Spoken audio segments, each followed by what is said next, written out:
The Queen appears to have given a special nod to Meghan Markle and Prince Harry's newborn daughter during her second meeting with U.S. President Joe Biden and U.S. First Lady Dr. Jill Biden. Her Majesty hosted the presidential couple for tea on Sunday. For the event, the monarch donned a pink floral Stuart Parvan dress.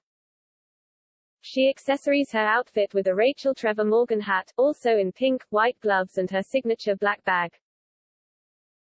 Among the flowers included on the Queen's dress there were also lilies, a choice which could lead to thinking a silent tribute was paid to Meghan and Harry's daughter Lily. This wouldn't be the first time the Queen has sent messages through her outfits. On Sunday, she appointed on her chest the Jardine Star brooch. This diamond jewel, previously worn by the Queen also on Christmas Day speech broadcasts and during the celebrations of her Diamond Jubilee in 2012, has been interpreted by some royal watchers as a nod to the American Star-Spangled Banner. Since the death of Prince Philip, the Queen has also been spotted wearing a few brooches linked to her beloved late husband. The Queen met Mr. Biden for the first time on Friday, when she traveled to Cornwall to take part in a reception at the Eden Project with other members of the royal family and world leaders attending the G7 summit. She then hosted him and Dr. Biden on Sunday at Windsor Castle, which made Mr. Biden the fourth U.S. president to be invited at the monarch's residence in Berkshire, after George W. Bush, Barack Obama and Donald Trump. Mr. and Dr. Biden were greeted by the Queen in the quadrangle at Windsor Castle. The monarch and her guests listened to the U.S. national anthem before Mr. Biden was invited to inspect the Guard of Honor.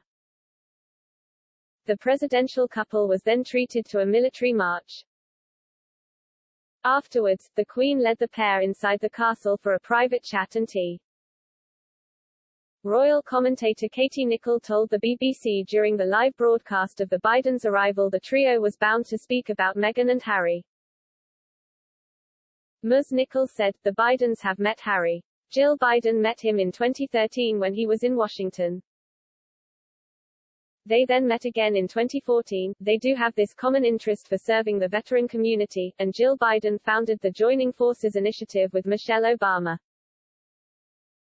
So they have a common ground and there is a friendship between the Bidens and the Sussexes, so I would be very surprised if it wasn't."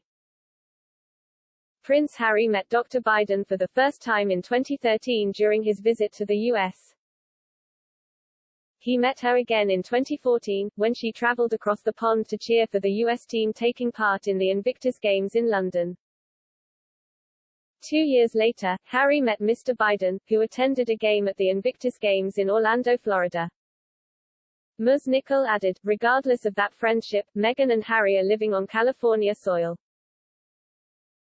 And don't forget the Queen loves America, she has visited it privately several times, she loves it, she has a real soft spot for America, so she will want to know all about what is going on back at home. And yes, I am sure the Sussexes will absolutely come up in conversation. And don't forget that the latest now great-grandchild of the Queen is now an American. So yeah, I would be very surprised if it didn't come up in conversation." Lily was born on June 4 at a Santa Barbara hospital, as announced by a spokesperson for the Duke and Duchess of Sussex 2 days later. The statement also explained the names given to the little Sussex are tributes to her great-grandmother and grandmother. It read, "Lily is named after her great-grandmother, Her Majesty the Queen, whose family nickname is Lilibet. Her middle name, Diana, was chosen to honor her beloved late grandmother, the Princess of Wales. Lily is the 11th great-grandchild of the Queen.